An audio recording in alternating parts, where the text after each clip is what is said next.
Ooh. What's up, good people? It's time for another session of that verbal cardio, man. We back. Back again. I got water, man. It's the last show of 2022. Why not celebrate it with some good old H2O? Oxygen and hydrogen coming together to make this brilliant piece of work right here. Water is brilliant. It's a fantastic piece of work, man. Shout out to water. Shout out to the universe. Shout out to God and whoever's responsible for this beverage that we call H2O. Thank you. And I want y'all drinking more water in 2023. I want y'all drinking more water in 2023. Don't play me. Don't play me. You know what I'm saying? Get in on this water life, man. Get in on it. I don't want no excuses. Y'all know what it is, man. Water life. The holidays have approached. They here and they looking us dead in the eyes. They looking us dead in the eyes right now. Holidays ain't no punk. I know it's a lot of people been reaching out to me, making sure I'm good for the holidays. I appreciate it. Thank you. Love y'all for it. The holidays are tough. I'm gonna be honest with y'all. Sucks. Losing some rain just killed my whole festive spirit, to be honest with you. I'm sure I'll get it back eventually, but now I'm just like, it's whatever. It's probably why I'm big trash on gifts now. I'm just like, I don't know. Just tell me what you need. I'll get it for you. But go push through. You know what I'm saying? Because I've had great Christmases with the Baker Boys as a unit, and it's always a package deal. I remember some great moments with them on Christmas mornings and all that good stuff. So it's tough. Emotionally kicked in, ass cheeks kicked in. This ain't got nothing to do with none of this, but it was extremely hot last night in the house. It was burning up in the crib. This ain't got nothing to do with what I was just talking about. I was just thinking about how hot it was last night. I was like, God damn, man, it was a sweat box. And it was only sick of this house. Once you change the degrees in your house, it was like, normally it'd be like 73 degrees. It was set to like 76 or 78. And now I was just like, man, what the hell is going? It felt like Phoenix, Arizona, July 15th in the bedroom. And we covered up. I was just like, man, what the hell is going on? And I couldn't sleep last night. I was up watching mad episodes of Yellowstone when I should have been asleep. That's why I couldn't get up for the gym. I just kept hitting it. I was tearing that snooze button in half. I was Snooze McGee, man. Clip this. Why do we snooze? We lean on the snooze. We need to take the snooze button out of the equation. We need to take the snooze button option off the phones. Alarm clock should be like one and done. Say what you mean and mean what you say when you set the goddamn clock. No snoozes. Because all the snooze is it's either going to torture you. See, now you setting your snooze for those little extra 2 minutes, the 2-minute increments. You're torturing yourself. You're not really fully going back to sleep anyway. You're not getting real rest. Or it's just going to make you rely on that. I'm going to just keep snoozing. And then you're just going to get weak. And then you're not going to do what you're supposed to be doing. The alarm clock should be one and done. Final say. You said 7 a.m. This is it. This is your only option. That way we forced to really get up, to look awake in the face and take it. That way we're not folding up. That way we're not missing nothing. Especially when it's something that is not imperative but important. Like the gym this morning. It's not imperative that I got up to go to the gym because nobody was waiting on me at the gym. There was no, But it was something that I wanted to do, and I folded because I was just Snooze McGee. Like tomorrow, I got to get up so we can film workplace comedy, right? My call time's at 8 o'clock. That means I'm getting up. I'm getting up because people depending on me now. It ain't just me. So I'm going to set the clock and, get my mark ass up. But man, that snooze button, we leaning on it too much. And you run the risk of the snooze button not coming back for you. That's happened before. The snooze button was like, man, fuck you. You know what I'm saying? You told me 7. You done hit me for 7:05, 7:07, 7:09. I'm not doing this with you all day. If I was an alarm clock, I would be petty.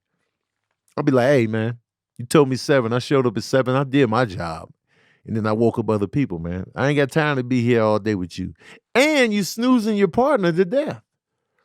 I was probably tearing Sabrina in half this morning with the snoozes. It definitely hit you a few times. Yeah, see? You know what I'm saying? I'm ruining her sleep with the snoozery. If I got up the first time, I wouldn't have ruined her sleep. What you need is Alarm Me. That's the app that I have that it will not turn off unless you do a task. So the task, you could either shake the phone 25 times, but you have to shake it 25 times or it restarts. If you wait too long between those 25 shakes, it'll restart and you have to do it 25 more. Ooh. Or you have to write out 3 different sentences and you have to write it perfectly with the proper grammar and everything, like all of that, or they're going to make you do it all over again. Ooh. Or there's another one that you have to do a certain amount of steps in order for the alarm clock to stop. That's so what Alarm Me, I need the steps. Yeah, so Alarm Me, like you can choose what task that you want in order to like have it wake you up. Yeah. This isn't sponsored, of course. This is right. This is not an ad, y'all. This is not an ad. Organic. But Alarm Me, I ain't gonna lie. I use it on those days that I'm like, all right, I need to get up. Yeah. You know what I mean? And they do wake up checks. So when they do a wake up check instead of snooze, like you could easily just like set it to like shake 3 times. You shake it 3 times and then go back to sleep. Yeah. And then that snooze comes back vicious. Yeah. Your ass better be up. So yeah, Alarm Me is definitely the app. If anything, I think you should definitely get that. I like that, man. I want the steps one. That way I'm getting out of bed. Because if I get out of bed, then I'm like, all right, man, I'm already up. All right, look. So these are the options. So you could either, it'll either make you squat, type, steps, shake. You either got to take a photo of something specific, do a math equation, scan a QR code. Oh, wow. Or do a memory game. Damn. So these are the only ways that you can turn on. There's no snooze option. There's none of that. Yeah. This is the only way you can turn the alarm off. And your phone. This. And what's crazy is that you can't lower the volume while it's on. Ooh, nice. You can't lower the volume while it's on. So like it automatically turns your volume. Like every time you try to turn down your volume, it's like, no, son. You're going to feel this. I like the strong armory of this thing, man. Yes. Yeah. And it's a free app. Yes, I like this. Nah, man, you're going to get your ass up. Walk these steps, goddammit. Because once I walk the steps, I'm up. That's fire. I'm going to get in on that, man. I'm going to get in on that, see what's cracking, see what's shaking, get my ass up. Because I feel like I failed. I feel like I failed if I just didn't get up when I planned on getting up. My plan was to get up at 7:30 this morning, hit the gym, and then come do these shows. Now I'm not going to go to the gym today. And then tomorrow, I'm probably not going to go tomorrow. See, I missed my window. Because I don't like going to the gym later on because it'd be too packed. And then the gym don't stay open late enough for me to get the late night. I like a good 1 a.m. gym session. But these gyms be closing, man, because they soft. Even 24-hour fitness ain't been 24 hours in I don't know how long. Need to change your whole name. Just fitness. Minimal hours fitness needs to be the name of that gym. Couple hours fitness. Because you damn sure ain't been 24 hours. When you say 24 hours in your title, I need to depend on that. Or you defeating the whole purpose. Sick of it, man. Closing. And don't give me that with the pandemic. You was closing early before then. 24-hour fitness. I'm tired of you, man. False advertisement. In your name is false advertisement. In your name, in the name of your place is false advertising. How you gonna lie in the name? Yeah. 24-hour fitness. You can count on us for 8 hours. Sick of it, man. It was something else I wanted to touch on real quick, but I forgot what it was, y'all. I forgot what it was. Anyway. So Deion Cole posted a post on his Instagram yesterday. And it was about Harvey Weinstein, right? Deion Cole posted, shout out to Deion Cole, great comedian. Y'all should check out his Netflix special. It's up right now. Deion Cole's great. Harvey Weinstein is found guilty on rape charge and others in LA. In the caption, Deion Cole was like, watch this. I bet they don't take none of his movies off the shelves. Let me shut up and mind my business. Now, for me, I definitely agree that, Harvey Weinstein should be punished and all of that. For sure. I got no remorse for this cat. No love. But he's a movie producer. He didn't write these films. He didn't direct them. I feel like it's hurting too many other people just to punish him because he's just a producer here.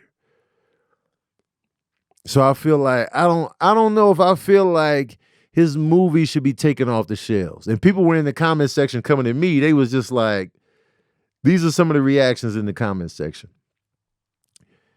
Why not? Didn't they pull the Cosby Show? And he ain't write them episodes all himself.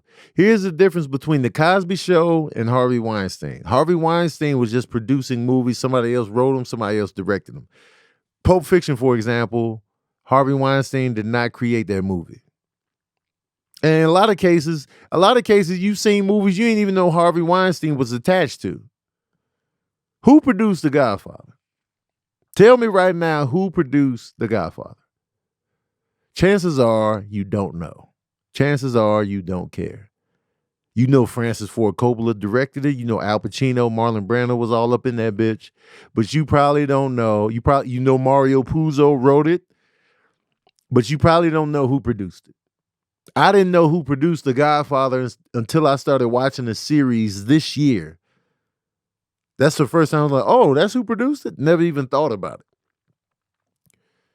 The Cosby Show, Bill Cosby is the face of The Cosby Show. He is the show is named is 24-hour fitness. The Cosby Show is named after Bill Cosby. So these comparisons right here are a little different. Even though Bill Cosby didn't write the episode, the show is him. It's about him and his family. He is the face of the show. His face is on every episode. He's talking on every episode. It is him.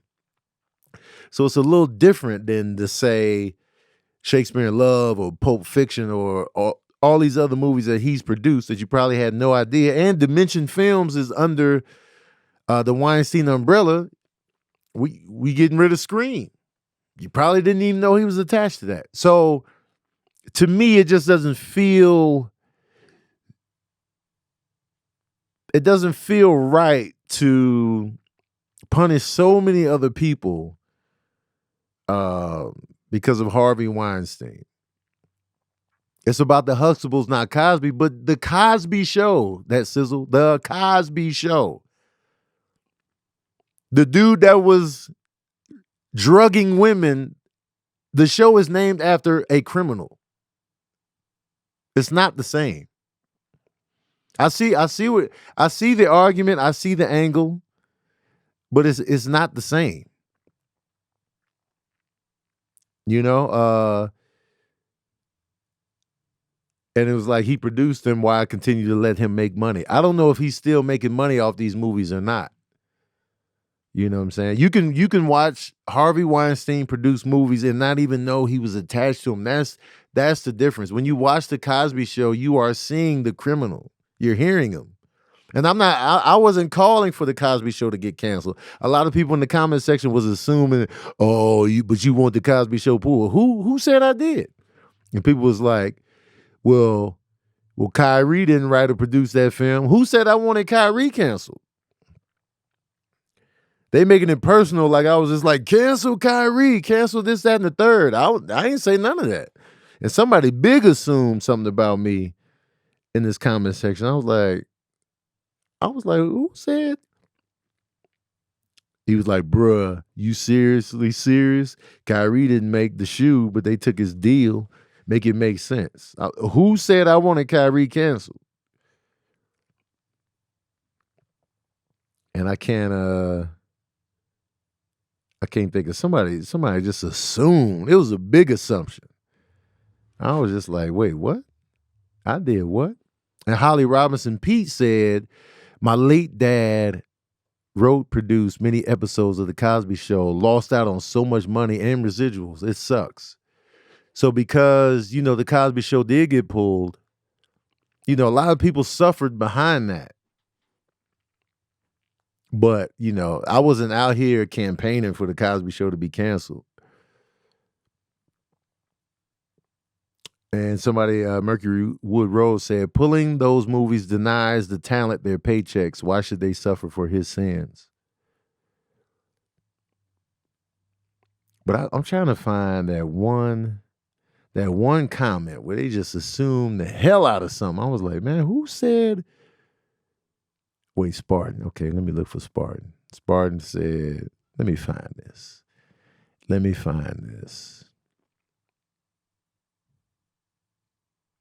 I bet you the average listener, the average, fan of this show. Oh, okay. So Spartan 1960 said, I bet you was all for Bill Cosby getting pulled.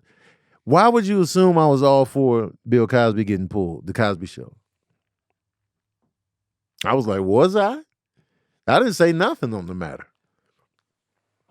But I do know the difference between somebody that was just producing movies and somebody that is the face and the voice of a particular show.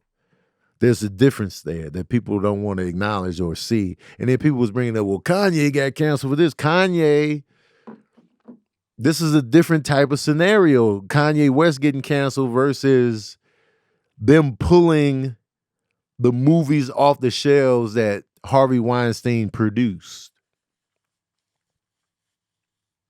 It's still different. It's not the same thing. Kanye West is out here really saying shit from his own mouth that's getting him he's canceling himself. Kanye West just out here talking, canceling himself and ruining his own opportunities. It's not the same thing. I see the argument everybody's trying to make, but it's not holding up, in my opinion. It's not really holding water, if you will. Let's take a look at Harvey Weinstein. Let's take a look at his filmography. Let's see what they put out here, man. Let's go in here. Ooh. I think it's so much easier to just stop his check than stop everybody's check. His assets have been frozen before. Yeah.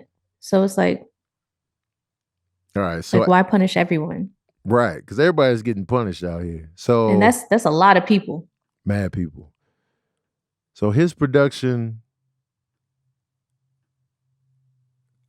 as a producer, as a regular producer, he produced the movie Master and Commander, Gangs of New York, Shakespeare in Love, Restoration.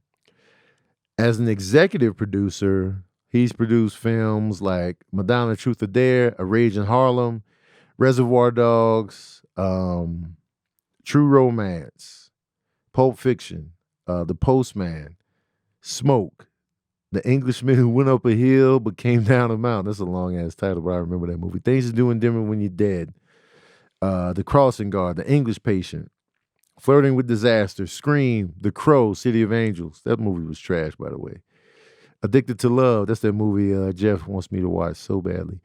Mimic, She's So Lovely, Jackie Brown, Goodwill Hunting, Copland, Scream 2, Airbud, Phantoms, Senseless, Wide Awake, Ride, Halloween H2O, 54, Rounders, The Faculty, She's All That, My Life So Far, Teaching Miss Tingle, In Too Deep, Holy Smoke, The Cider House Rules, The Crow, Salvation, Scream 3, Scary Movie, Chocolat, The Yards, Bounce, Dracula 2000, The Others, Lord of the Rings, The Fellowship of the Ring, The Shipping News, Spy Kids, Texas Rangers, Scary Movie 2, Jay and Silent Bob, Strike Back, Chicago, Lord of the Rings, The Two Towers, Spy Kids 2, Equilibrium, Curious, Confessions of a Dangerous Mind, Cold Mountain, Lord of the Rings, Return of the King, Spy Kids 3D,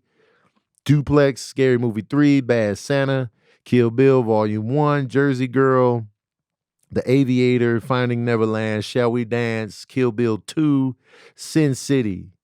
And then I think in 2005, that's when he stepped down as the executive producer, The Brothers Grimm.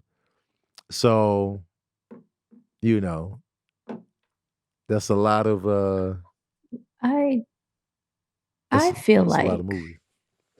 I get why people would want his shit pulled, right? Right. I get it. They don't want him living off that. I get, yeah. But my thing is that this is him getting charged is the justice that his victims needed, right? Right. But imagine the things that he told his victims in the moment. If you say anything, your life will be ruined. And this could potentially ruin their lives because if you're pulling his movies, that's the movies that they are in. Right. So his victims end up losing. Right. So it's like a bittersweet victory. So why make them suffer even more by stopping their checks? Right.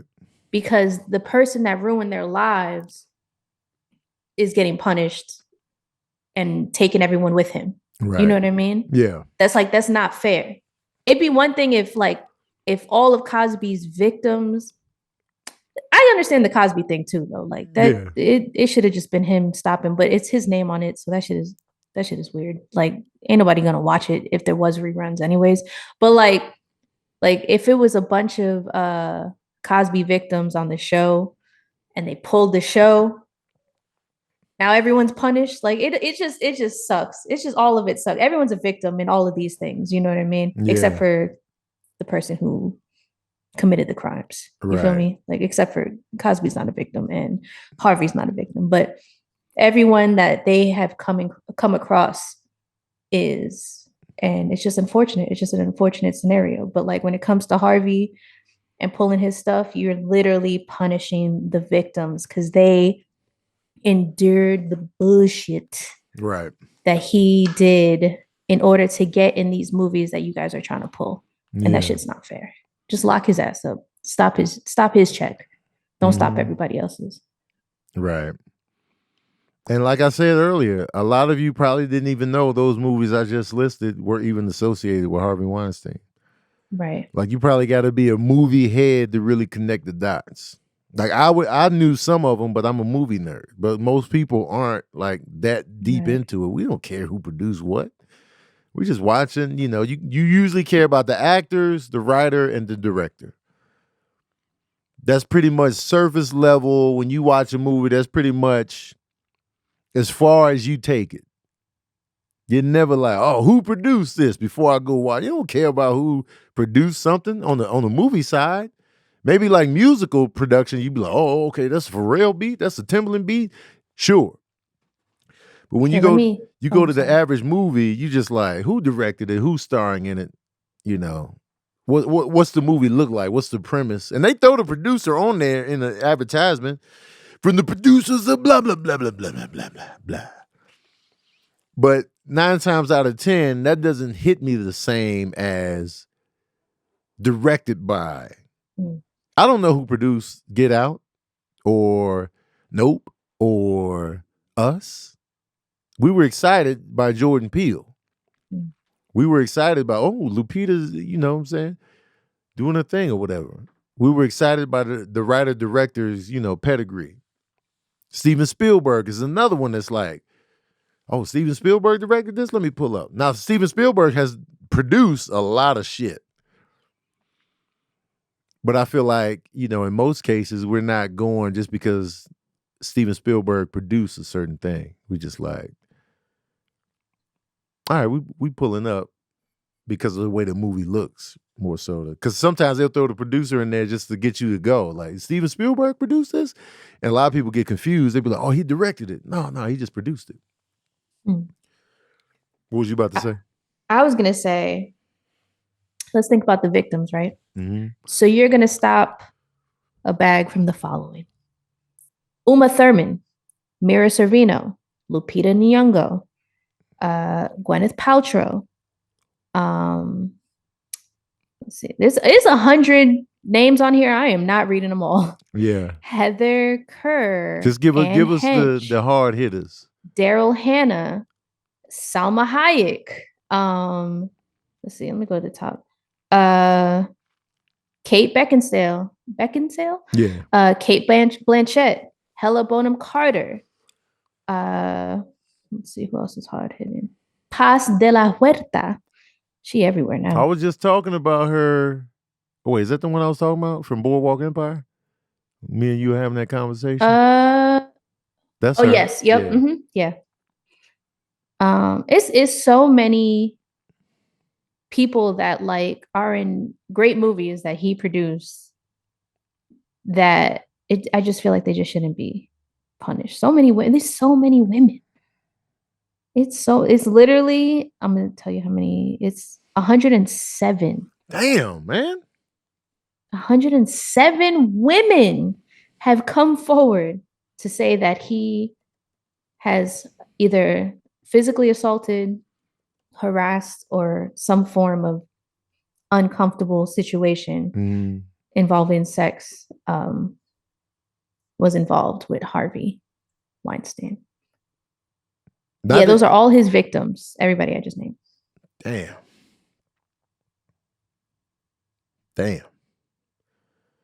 And the producer of Dallas D said Jason Blum produced Get Out. Yep. Jason Blum. It's a whole bunch of producers on this list, but Jason Blum is on here. Get Out has 1, 2, 3, 4, 5, 6, 7, 8, 9, 10, 11, 12, 13, 14 producers here for Get Out. God damn. There's 14 producers: producer, co-producer, executive producer, associate producer.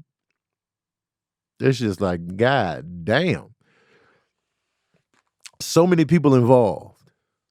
But let's look at the Harvey Weinstein production. I'll do Pulp Fiction. Let's see here. So when you look at the cast and crew of Pulp Fiction,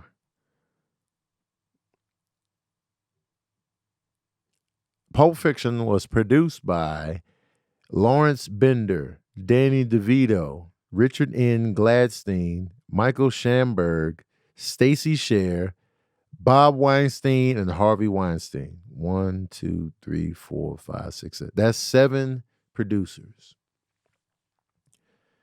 All of that going on, all those production cooks in the. I never knew Danny DeVito was attached to Pulp Fiction until this very moment right here on the show. Never had an ounce of a clue, an inkling to know that Danny DeVito was one of the producers on Pulp Fiction. And this is what I'm talking about. On average, we don't know who produces stuff unless we really dig in the crates. And now, when movies come on now, they don't even show you the credits. Movies just come on now. You lucky if you get the title. Gone are the days of full credits before the show comes on. Or before the movie comes on. TV shows, you can still kind of get an intro, but a lot of the times you don't even know. You just go in, you already got to know what you're watching before you just go in, because they might not give you the title screen. And so you really don't know who produced stuff now. So that's why I say I don't think his movies should be pulled, because he's not the face and the voice of these movies. When you think about Pulp Fiction, you think about Quentin Tarantino. You think about Sam Jackson. You think about John Travolta. You think about Uma Thurman. You think about Bruce Willis. You think about Ving Rhames. The last person you thinking about is the Weinsteins. You damn sure ain't thinking about Danny DeVito because this shit is a goddamn bombshell right now. Now, if he had a movie called The Weinsteins movie, pull that shit. Harvey and the Wines. Pull it. Pull it. But yeah, man. So that's just my little take on that, man. But I'm glad he getting out here, getting all the years and the sentences to the face. Cause he a whole hoe. Just a terrible dude. So good riddance, punk. You earned it. Amari Stoudemire allegedly punched 17-year-old daughter for being disrespectful to her grandmother. Parenting or crossing the line? He punched his daughter. First of all, this is alleged. We don't know what's going on. But first of all, my kids ain't going to disrespect the grandparent. That's just first and foremost. That's just something that's just not going to happen on my watch. And you got to be thankful that you even still have grandparents to draw from. Grandparents are sacred. Now the grandparents could be trash. Maybe the grandmother been talking shit for years, and the daughter was like, "I'm tired of your shit, Granny," and then Amari comes around the corner with the piece. I don't know. I don't know what led up to the disrespect. I don't know. I don't know the dynamic because some grandparents are trash. Let's just be real. You don't know the family dynamic like that. Some grandparents are out of pocket. Some grandparents are racist, and sometimes you gotta check them. Sometimes you gotta be disrespectful to your grandparent to be like, "Man, shut your old racist ass up, man." Talking about in my day, fuck your day, and then you get hit in the eye from your dad. Some grandparents need to be checked. We know this. Some of you listeners out here, even in your own family, they holding on to some old-fashioned bullshit that they don't need to be talking about no more. And then you get fed up after years of listening to their rhetoric and old schoolness and intolerance or whatever it may be. You might be like, "You know what, granddad, man, shut up." And then your dad comes around the corner with a nice ooh. We don't know the dynamics of the disrespect, but punching your daughter, though. We can clip this. Punching your daughter, though. I don't know. It's just too much information we don't have here. But the punch? Was it in the face? Was it a gut punch? Shoulder? Like, I don't know any of the details on this particular. Was it, a shoulder like, but a punch, though? I ain't never punched the kids. I open hand tap that butt, though. I've done that. Open hand right on the cheeks. You heard what your mother said. I've done that. Mind you, it was this was when they were like, you know what I'm saying, 10, maybe 8. Just a quick, on the butt. I'm all about the butt cheeks. The butt cheeks, if you can find it, man. No pause, man. As a parent, all about the butt cheeks, man. The butt cheeks can take it. The butt cheeks can take it. Think about the cheeks, man. Ladies, think about how many times your cheeks been slapped when you're having a good time. The cheeks is built for this. Nice open hand, little right on the butt. Pap. Especially if you got some heft on them cheeks. Got a little cushion, you know what I'm saying?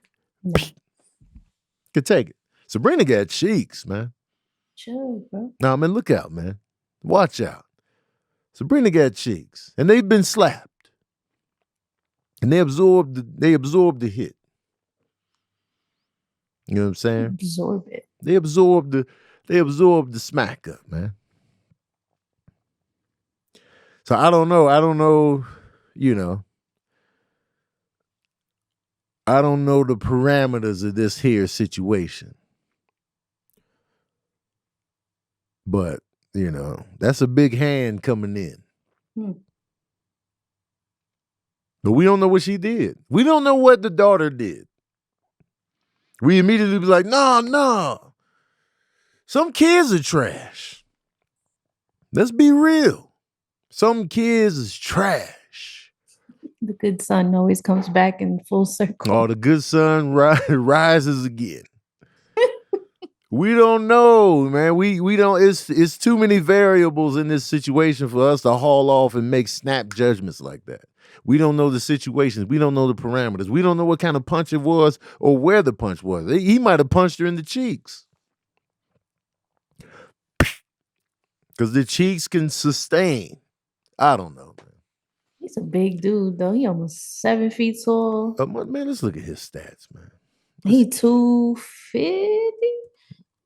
Amari Stoudemire. Height and weight. Without shoes, they say. 6'10", 245. Yeah. This is a giant. 6'10", 245. The cold part is, man, he's 6'10", and my weight ain't even that far from his.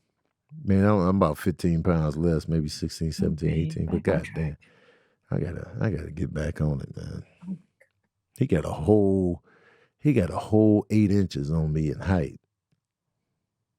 But I gotta get back on track. I'm 6'2", he's 6'10", 245, man. That means he lean. I gotta get back on it, man. Watch out, man. His hand gotta be huge, man. NBA hands. Come on, man. Yeah, it's mad big. There's a picture of him next to T.I. T.I. comes right underneath his shoulder. This dude is just coming in with the long ass punch. There's a picture somewhere in the universe of me standing next to him. Mm-hmm. I look like a fucking toddler. But yeah, I mean, come on.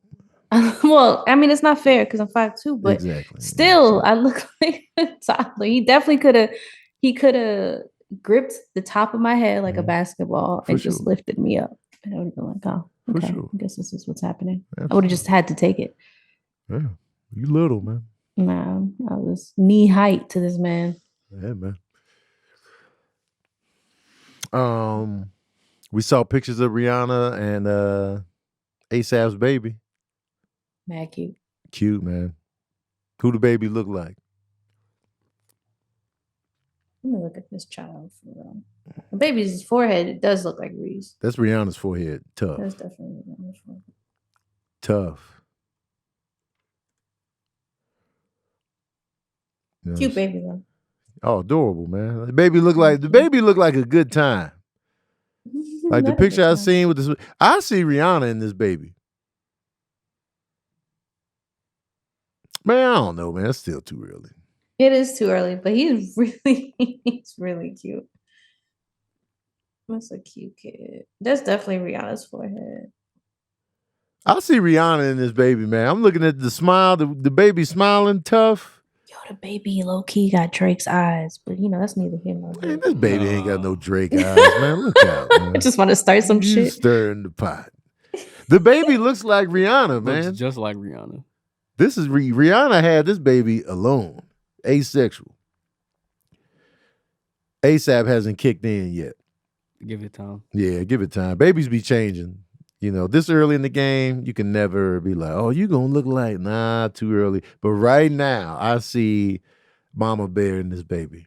Oh, the baby looked like her dad, low key. Hold on, I just got a picture of her dad. Let's see what Rihanna's pop's looking like. Rihanna's dad. They got the same nose. I just texted it to you. Yeah. I see the granddad and the baby. That's cute. Yeah, man. That baby is on the Rihanna side right now for sure. Right. For sure. I don't think Drake ever smashed Rihanna.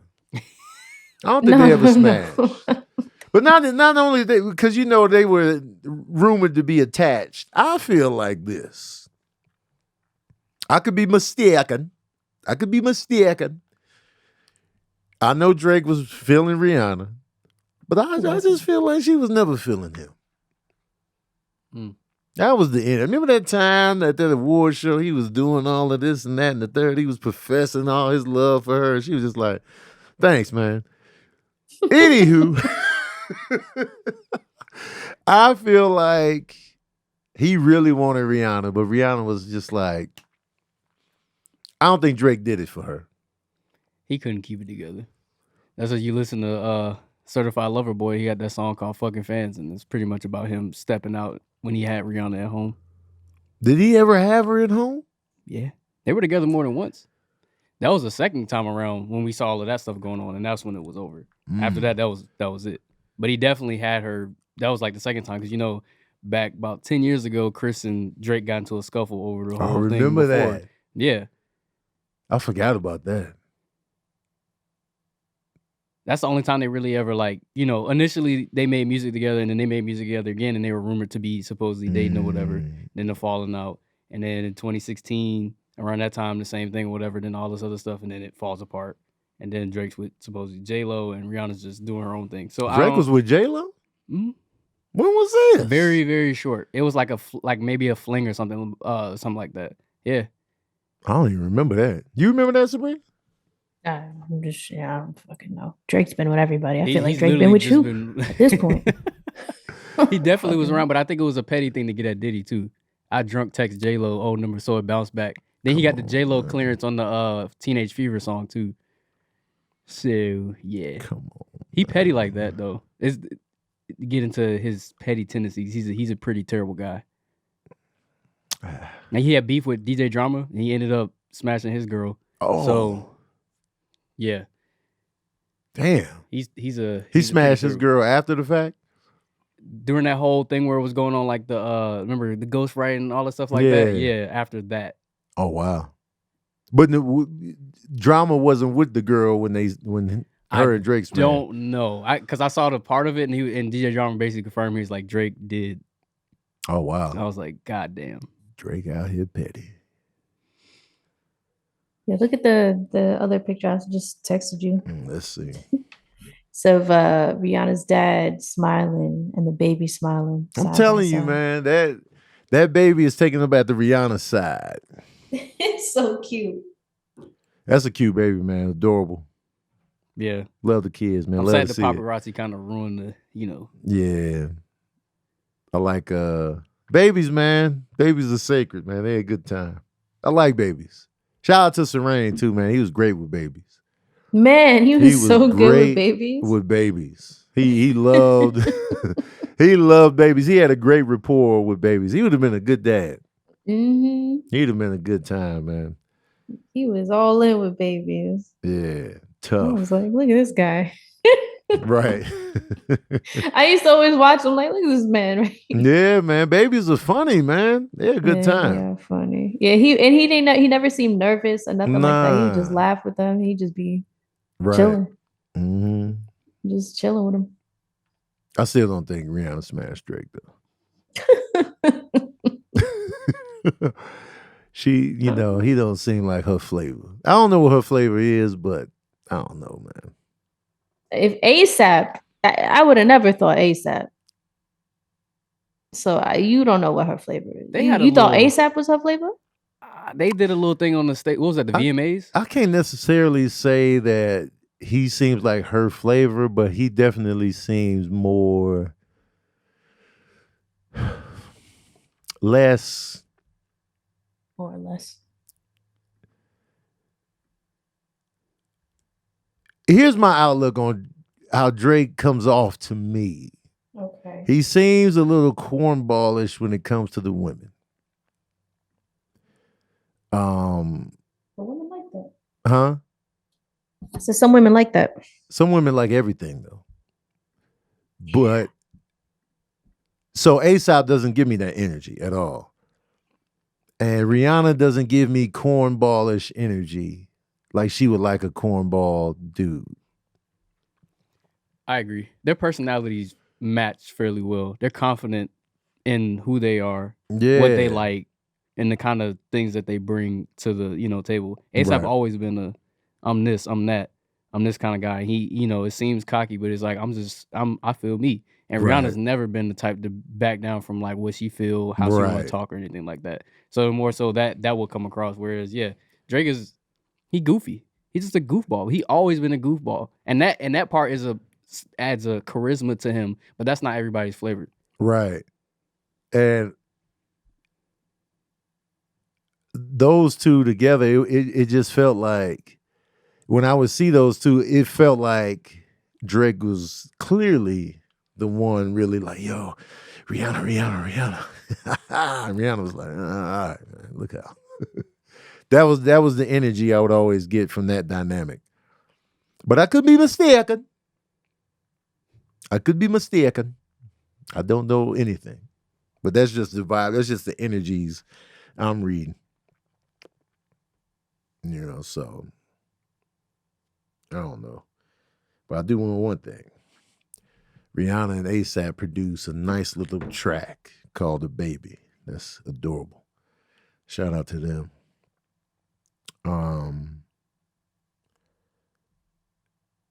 Are y'all ready for Christmas? Y'all ready for Christmas? And what does Christmas mean to y'all as adults now? How does Christmas hit to you now as an adult? How you feeling? Does it hit the same? Is it different now? Are you annoyed by the Christmas season? Does it do anything at all for you? Is it the music? Is it the vibe? Is it the look? Is it the flow? Do you get stressed out because you gotta do all this Christmas shopping and you be waiting to the last minute and then boom, boom, pow, you stress, you in the thick of it, you getting, mobbed down by mobs at the mall, you know what I'm saying? You getting run over by the stampede of shoppers. You don't know where the park is going down. It's crazy, man. Look out, man. Hold him, grab him and hold him. Are you stressed? Or is it like your season where you're just like, oh, man, I love this time of year, man. You're going all out on the decoratives and you're doing this, that, and the third, and you got the music pumping and you Mariah Carey and Sounds of Blackness, and you got all this going. You got the Boyz II Men Christmas album playing. What does Christmas mean to you, and are you ready? Like, I got to recover on Christmas. Like, I'm mortally wounded emotionally by the holidays. And it ain't got nothing to do with the holiday. I didn't lose my son in December. I lost him in August. But still, it's just like a piece of me is missing. And that trickles down into the holiday season. But, I still love the music. I still like the vibes. I still like to go, look at Christmas lights and decorations. And I don't know why we didn't get the projector like I was talking about. Just so the house could pop. Because the projector on the house for the holiday season, that's the perfect way to decorate your house for Christmas. Because you don't have to go out there and staple lights to the roof and just go all of that. You ain't got to do all of that. You can just put a projector up and boom, it's lit up. Your house is lit up. You included on the block. Oh yeah, it's that time of year right here. They know what's up right there. But you ain't got to do all the heavy takedowns because the homeowners associations are like, why are your decorations still up? Tight asses. But with a good projector, you in the mix. You in the conversation. Especially our house. We on the corner. We on the corner on my block. So it's like, man, I should have brought something. Because now they go down our block and it's like, man, look at this house right here, man. They ain't even kicking it off. Now we looking soft on the block, like we ain't festive, like we ain't included in the holiday celebrations. We had the Christmas lights on the second, the little patio joint. But then the homeowners just say, why are your decorations still up? Now, mind you, we be leaving decorations up way past. Way past, you know what I'm saying? Like, before we got the cast, man, the Christmas tree was up in my house for like months after Christmas. That's neither here nor there. You know what I'm saying? Like if you leave it up to me, the Christmas tree just gonna stay up all year round. You know what I'm saying? Because you know what I'm saying. I just like having the Christmas tree around. I like the way it lights the house when all the lights are out and you just light the Christmas tree. I just like that whole vibe. And it's like a vibe. It's like that Christmas light style, man. I used to love nights where it just be the Christmas lights on and nothing else, and you just be like, man, it's a vibe right here. You put the good music on, man. You know what I'm saying? You got some hot chocolate, you know what I'm saying? Bowl of cereal, man, some malto meal, some savory grits, you know what I'm saying? You just looking at the Christmas lights and you be like, man, that's a good vibe. I feel like the house smells better too when you got that lighting going. You know what I'm saying? So it was like hard for me to take the Christmas tree down. I was just like, man, just leave it up, man. It ain't hurting nobody. It's here, man. It became, you know what I'm saying? It became a part of the family. And people was all like, man, why you still got your Christmas tree up? And it was months after. This was like 6 months after. And like, Tony still got his Christmas tree up, and it would bother the shit out of y'all. And I would keep it up just because it bothered y'all, because I don't give a damn. You know what I'm saying? But I like the Christmas tree. But at the same time, it's just like, so in the homeowners association, it's like, nah, man, you ain't gonna do this on our block. Take your shit down. You ain't gonna leave this shit up until July. You fucking up the whole block. And it's just like, man, who are you to say anything? We the homeowners association. Man. Get your ass out of here and be like, hey, man, we don't want no trouble. So now we get punked by the homeowners association. But we want to keep them decoratives up. But man, look out. Stop telling us what to do, man. But now Christmas it's cool. I don't hate Christmas. I ain't got no beef with Christmas. I still like Christmas movies, Christmas music. But, it just don't hit the same. I'm going to still get some gifts, but they just going to be cash. I'm still, get what you want and then wrap it up and say I gave it to you. Shout out to Keelan. I got Keelan something for his birthday. He told me thanks today in person. He was like, man, thank you for the Target gift card. I was like, man, come on, man. Happy birthday, kid. And then a little tear rolled. It's like, happy birthday, kid. Cling. You know what I'm saying? Freeze frame. And then he was walking out. Keelan was walking out of the studio. And I was like, hey, kid, happy birthday. And then my eye twinkled like, cling. You know what I'm saying? It was a great moment. It's a great moment. But happy holidays to all y'all that love Christmas and you still rock with Christmas and you feel it and you love it. And you know what I'm saying? Shout out to everybody's family, the peanuts, all that good stuff, man. Wait, hold on, Kobe McGuire. Tony cussed out people for months because he left his Christmas tree up. You say anything about my tree being up, I'm blocking you. I did. I think the homeowners association probably followed me, and they knew I was gonna leave that shit up all year. So they was just like, nah, we know what you're capable of, and we're not having it. Any questions from the patron saints? Yes. Oh, what we got? I emailed it to myself. What we got? Shannon said, if celebrities in the 70s through 90s had Patreon, which ones would you join? Which one would you join? Start over. Okay. Shannon said, if celebrities in the 70s through 90s had Patreon, which ones would you join and what content would you like to see from them? Wu-Tang Clan. I want to see behind the scenes of how they making the songs. I want to see RZA making beats. I want to see them formulating the rhymes. I want to see behind the scenes footage of the music videos being made. I want to know their favorite karate movies and all that. Nas. I want to see his creative process working with track masters and, you know what I'm saying, LES creating, It Was Written and Illmatic. Outkast, I would love to see their creative process. I feel like it'd be like two different Patreons with Andre and Big Boy. I would like a Steven Spielberg Patreon, just so I could see his whole process in making a film. Prince would be a great Patreon. I would love to see, how he gets down on the creative tip. As far as acting, I would be a patron of Michael Keaton for the 80s. He's my favorite actor in the 80s, so I would like to see, how he does his thing. What makes him choose a role. Like, I would love to see behind the scenes of Batman and Beetlejuice and Johnny Dangerously. It's a movie a lot of people don't know about. For the 90s, it would be Wu-Tang, Outkast, Nas.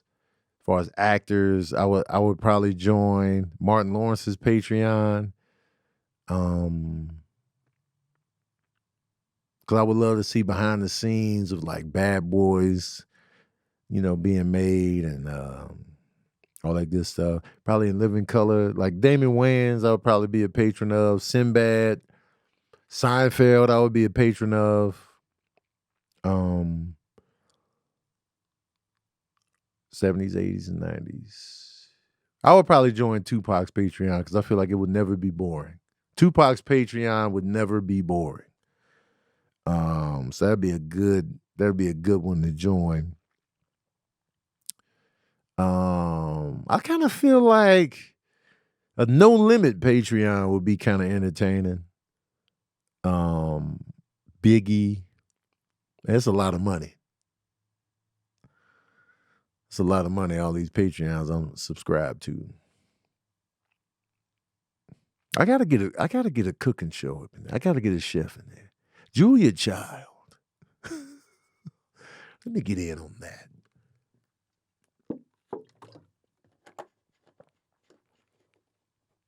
Arsenio Hall Patreon. Rick James, that'd be wild, man. His Patreon, his orgies, coke, Buffalo. Eddie Murphy would be a dope Patreon. I would like to see the Neptunes Patreon. Missy Elliott on the patron tip. Busta Rhymes, his Patreon be cracking. Popping and cracking. Yeah. Rick James probably be OnlyFans. Madonna. I would get a Madonna OnlyFans. Because I was all in on Madonna for the late 80s, early 90s. I was like, Madonna. And then that was short-lived, but for a little bit I was like, Madonna. I feel like hers would be mad entertaining and wild and just you never know what to expect. But yeah. I know I'm up to $1,000 a month. I better chill. But that's just, that's me. That's what I would go with. Any other questions?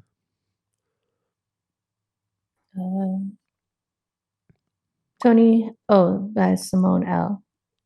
Tony, how do you feel about Bow Wow and Jermaine beef and Little Romeo and Master P beef? Now, I don't know, because I saw Jermaine Dupri. He was talking about, he laid the blueprint for 106 in Park being created. And Bow Wow was like, that's cap, man. No, you didn't. And so I didn't look up when 106 in Park started as opposed to when Bow Wow debuted. I didn't do the timeline investigators reports, but I was just like, oh shit. And because Jermaine Dupri said that he went to BET and was like, yo, we need to create something like TRL over here that has like, showing the fandom of the black audience over black, artists. And Bow Wow is that, is that blueprint. And so, but Bow Wow was like, man, stop the cap, man. You lying. You didn't create no, 106 in Park, this, that, and the third. He didn't want to discredit BET's creativity by, giving it to Jermaine Dupri. The Brat stepped in and defended Jermaine Dupri, was saying that, all he's done for you is, helped you with your career. He was hands-on. He's non-combative. This is that and the third, and you keep publicly like, taking shots at this man. So the Brat came in and stuck up for JD big time. And I was just like, oh. So I don't know what kind of beef Bow Wow and Jermaine Dupri have. I don't know what the issue is, if there even is one. It's more of like supposedly discrediting him kind of thing, where it was like, well, all he was saying was that wasn't the truth. Wasn't, like that ain't that's not actually what happened. That's cap. Yeah, that's cap. That's not what happened. And I think people took it like, out of context, and then the Brat jumped in there. Yeah, because has Bow Wow come at JD before? Yeah. Because it sounded like, this is a builder. Because the Brad was like, all right, I can't sit here quiet no more. And I was like, uh-oh. You know what I'm saying? Because it apparently earlier this year, I guess he said Bow Wow wishes he stayed with Snoop Dogg and calls all his albums mid. But that Bow Wow had and JD, they had a little dust up earlier in his career too. He did those 2 albums, his Bow Wow's first 2 albums, and then after that he wasn't on So So Def anymore. So he dropped his 3rd album when he was 16. That was not on So So Def anymore. And he was never on So So Def after that. Then he kind of came back and worked with JD again when he dropped The Price of Fame, I think. When he was around 18. That's 2006. So Price of Fame, and then the album after that, which was Wanted, I think. So he did those albums or whatever. Then he was working with JD again. But if you listen to the I'm pretty sure that Unleashed album had no Jermaine Dupri production on it. Wow. So okay, so Lil Bow Wow's album debuted September 2000. 106 in Park debuted September 2000. It debuted, so his album dropped September 26. Bow Wow's first single dropped August of 2000. 106 in Park's premiere date was September 11, 2000. September 11, 2000. And then,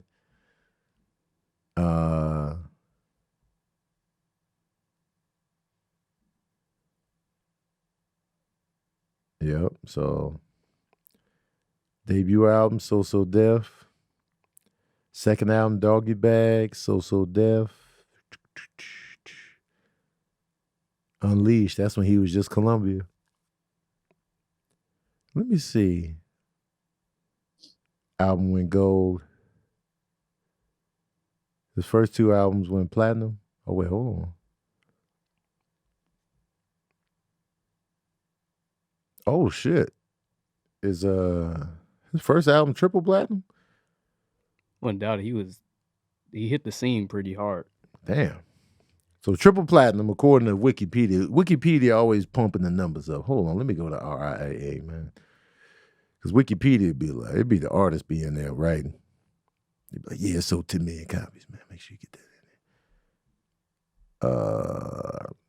Bow Wow. Bow Wow. All right, let's see. Bow Wow. Beware of Dog. 2 million. See, Wikipedia be all right. 2 million. And then Doggy Bag went platinum. Oh, hold on. Doggy Bag is also double platinum.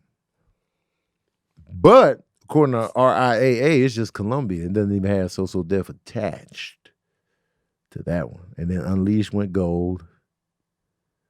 Wanted went platinum. Is that when he went back to So So? Yeah, he started working with him. Not the first time, but I think Price of Fame was before Wanted, I believe. Okay, so Wanted was after Unleashed. Really? Yeah, and it has Jermaine Dupri as executive producer. Okay, so yeah, then that would be immediately after.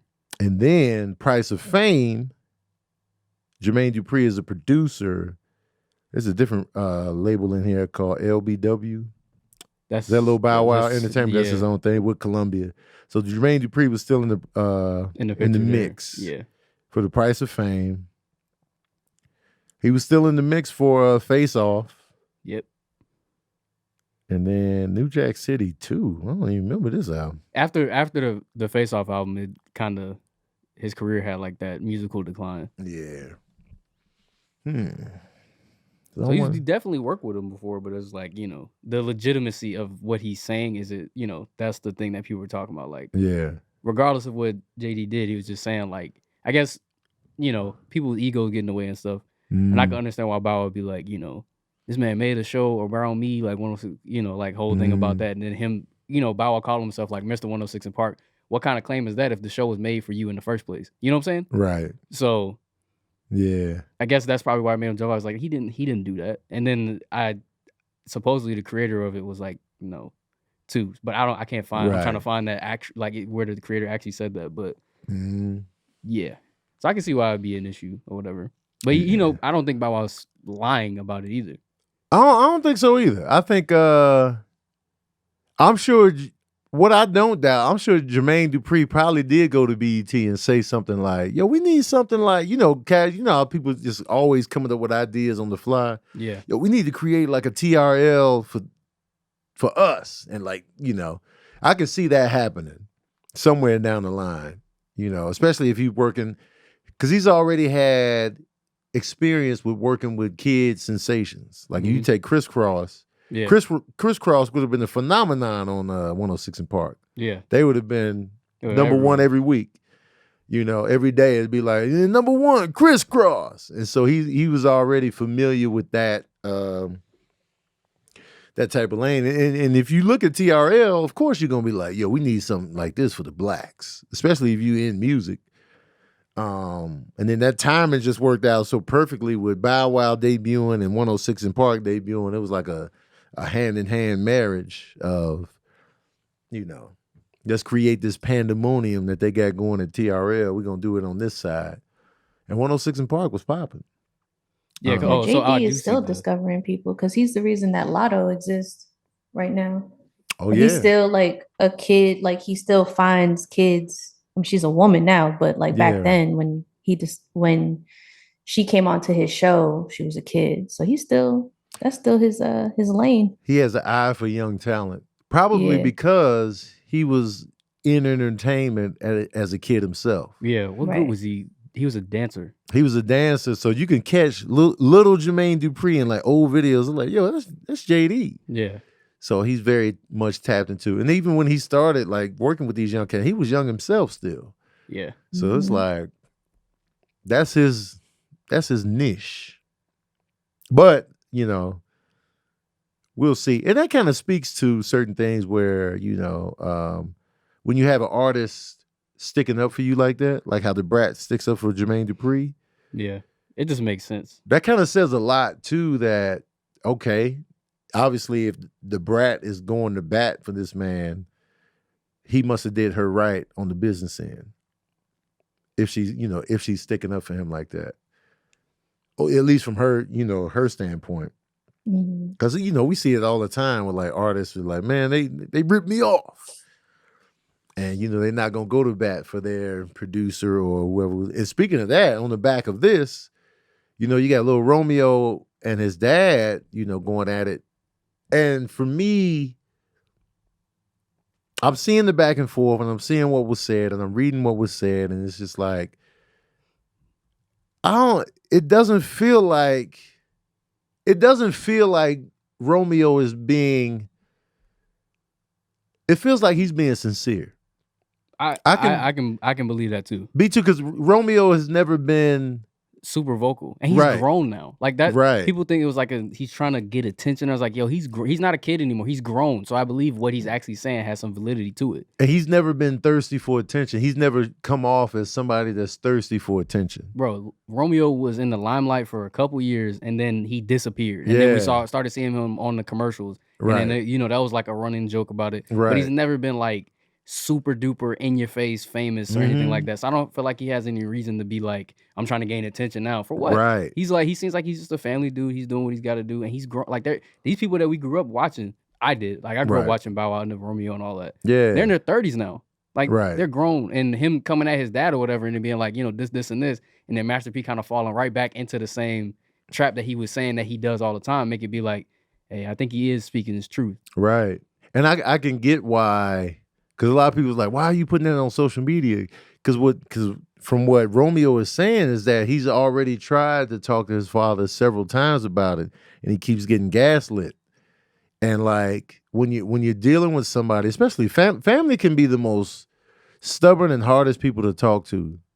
And when you feel like you're not breaking through or you're not being heard or this, that, and the third, it's like, well, how do I break through? And this is a way that he can break through, because clearly he's getting, a rise out of his dad now, because the dad is, at least saying something back. So it sounded like a situation where we've already tried to talk to my dad. He's not listening. He's doing this, that, and the third. And I feel like this is the only way for me to get my point across, because you care about your image more than you care about what's going on with the family. And that's the angle he's taking. He said that post triggered him because it was like, dog, you talking about mental illness and depression is like, we was out here broke and you had all this money, you flaunting and stuff like that, and we struggling. We check to check still to this day. And he feels like, he really didn't have that energy for his daughter when she was going through what she was going through.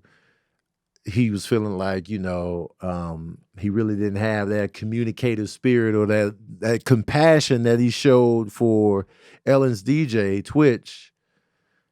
He felt like he didn't have that same energy for his sister, which is Master P's daughter. So it's tough to see, but I don't feel like Romeo is just doing this for the social media attention. No. It doesn't read like that to me. I was watching when Master P was talking about it. Mm-hmm. And one thing I don't know how I feel about it, but I feel like maybe, I don't know. I feel like you could probably talk on this more on how you would feel about it.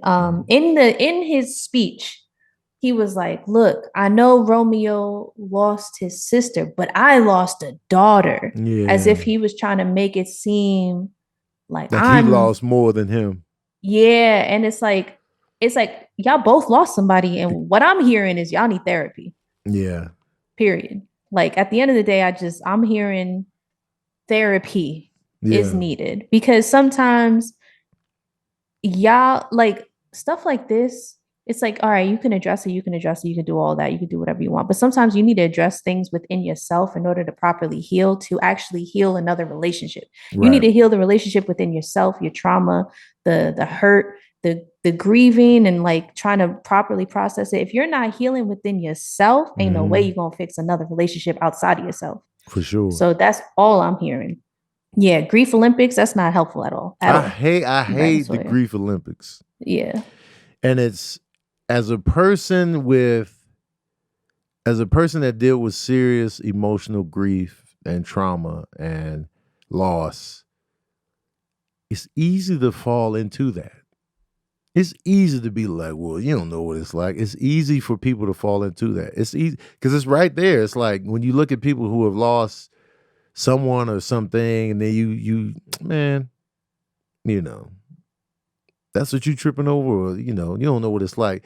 It's easy for it to happen. Like I'm super mindful of that. Like I just be like, I'm super mindful of that mentality to where people compare losses and be like, oh man, I take the cake because I lost such and such. You don't know what it's like. People really take pride in that.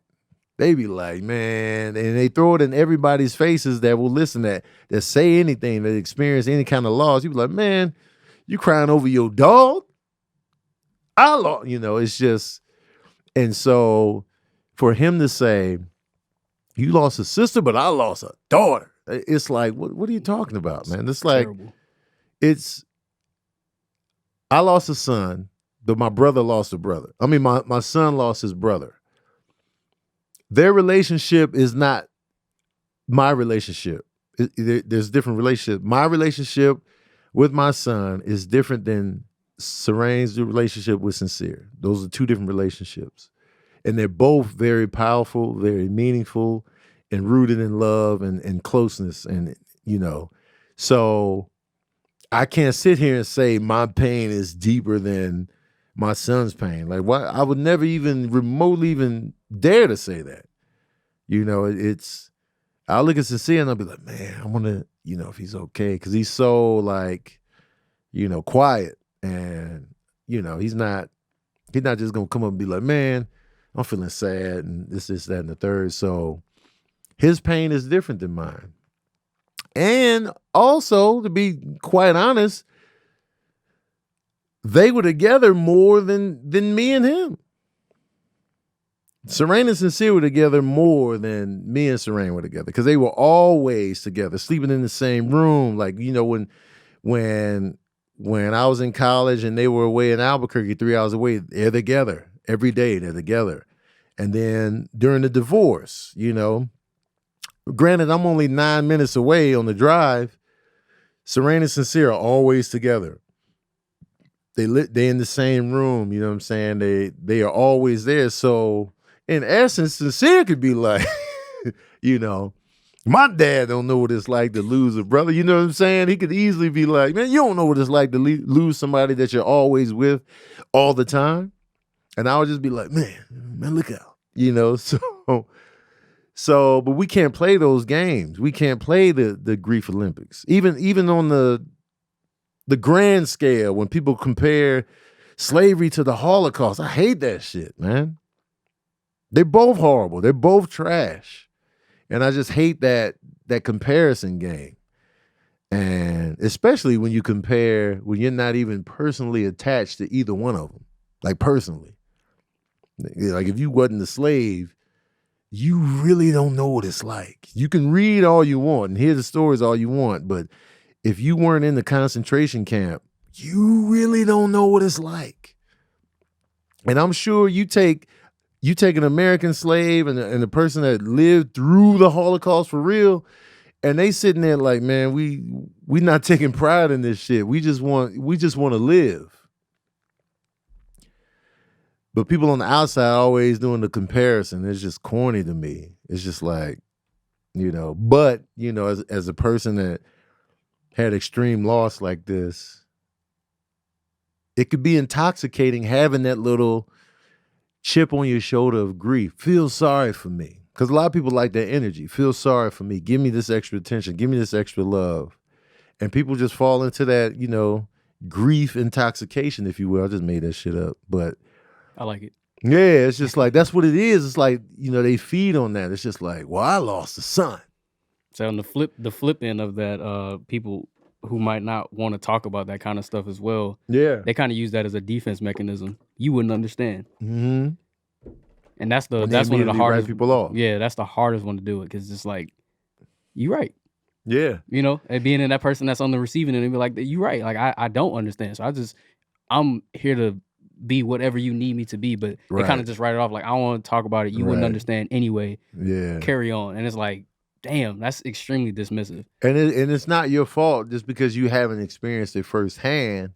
That doesn't mean that person can't help you through it, or, you know, be something you can lean on, even if it's temporary. You shouldn't dismiss people just because they haven't experienced the same loss that you've experienced.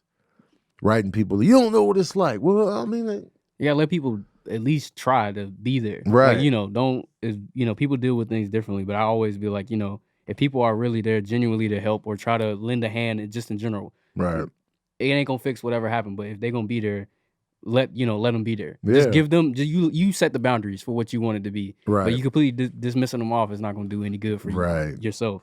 Yeah, I agree. Anyway, we are an hour and 20 minutes in. We're gonna wrap this mug up. Taking a little hiatus from verbal cardio and daddy issues, taking a much needed break, sabbatical, if you will. But we will be back. And so stay tuned. Hopefully y'all will miss us on the verbal cardio tip, and it'll create some buzz coming back in when we do return. Yeah, man, I want y'all to have a great holiday. Y'all will be hearing from me. Patron Saints will be hearing from me for sure. But if you don't, I will still be posting stuff here and there. So I won't completely disappear on y'all. But I love y'all. I wish y'all the best. Much love, success, family, friends, good communication, good laughs, good hugs, good thoughts. I hope you attain goals, living your dreams out there, and I wish y'all the best. Shout out to Amir on the ones and twos and occasionally on the mic. Shout out to my producer extraordinaire, Sabrina, and we out.